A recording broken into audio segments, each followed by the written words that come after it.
So we discovered the principles behind special relativity, which were very simple, two simple axioms, and they led us to discover that we were in fact not in a Euclidean spacetime, but in a Minkowski spacetime. And therefore, we decided that in order to make sure that all our physical laws that we'd done before, in fact, obeyed special relativity properly, we decided we'd put everything into tensor form, all our physical relationships into tensor form. So we've discovered a little bit about tensors and tensor fields. We discovered the existence of the energy momentum for tensor. And then we went and put electromagnetism into tensorial form, in which case we have a tensorial version of the four-force law. We have, instead of an electric and magnetic three-vector, we have one combined object called the electromagnetic tensor, which is an antisymmetric rank 2 tensor.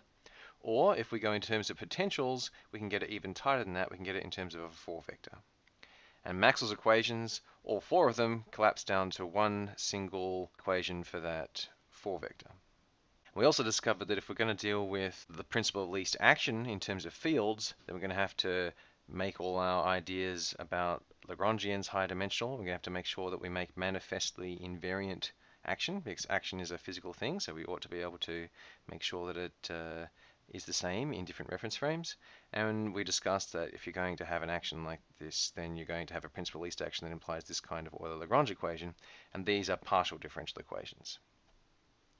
Now let's take an example of that, and let's try the electromagnetic example once again. So in that case, the Lagrangian density is of that form. Let's just take a brief moment to have a look at that. Obviously, it has to be some kind of scalar, so if we're going to have it in terms of electromagnetic field tensors, then it's got to look something like contracting over them. And if we want to introduce the four current into the Lagrangian, then it's a four vector, so we're going to have to contract over something, and the field itself is an obvious choice. And so these kind of terms arise very naturally if you know that you want to include these two kinds of objects, and these kind of terms arise very naturally if you know you want to include derivatives of these objects, because if you're going to have derivatives of them, then you're going to have to contract them in some way. And that's almost the simplest way you can do it. So the only thing we've introduced here really is the constant. Okay, so let's try and show that this Lagrangian density leads to this Maxwell's equation. So we're going to have to use our Euler-Lagrange equation.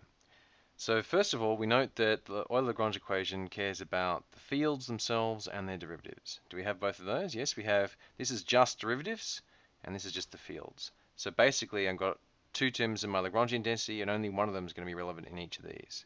So this is my thing here. My other issue is that I'm using beta and alpha as my free indices here. Actually, alpha is a free index, and beta I'm summing over. And here I'm summing over alpha and beta as well. So I'm going to write my Lagrangian in terms of different dummy indices. Okay, so there's my Euler-Lagrange equation. Now obviously, taking the derivative with respect to the fields of the derivatives, by definition, is 0. So that term gives us nothing, so we've just got this term. And this term here is quite easy. We've got two minus signs giving us a plus.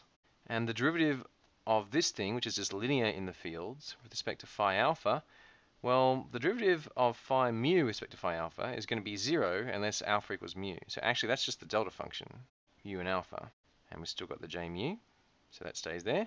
And of course, when we sum over the mu's, we're just going to get j of alpha. Alright, now here, taking the derivative with respect to these derivatives, this term is going to give us nothing because we've got no derivatives in there. So it's all about this term here. And remember that this term, these things are actually derivatives explicitly.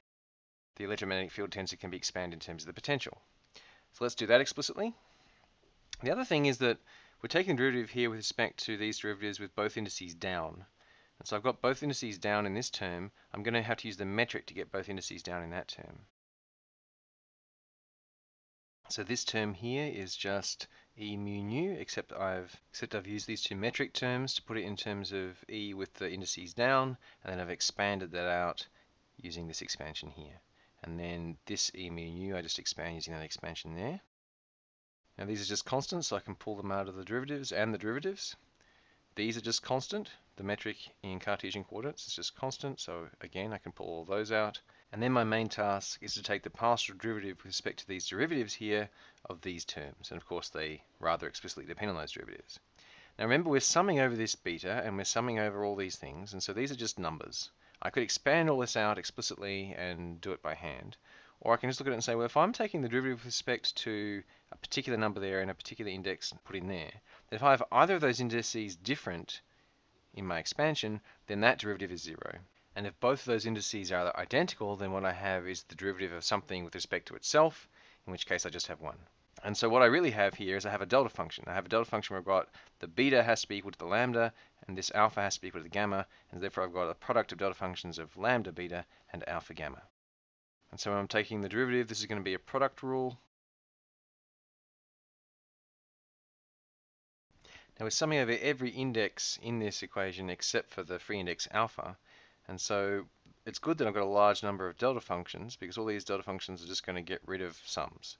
And so when I sum, for example, for this term here, when I sum over beta, I'll get the partial derivative with respect to a lambda instead, and all the other terms will be 0. So we can execute all of that, and we'll put this term over on the other side.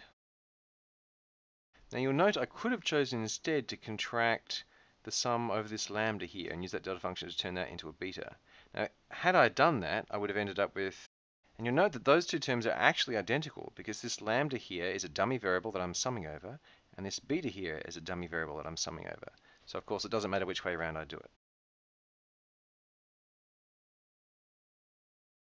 And now we can actually use these metric terms to raise indices. So for example, this term here will raise this derivative up to a mu, that one there, and this one here will raise this nu up to an alpha.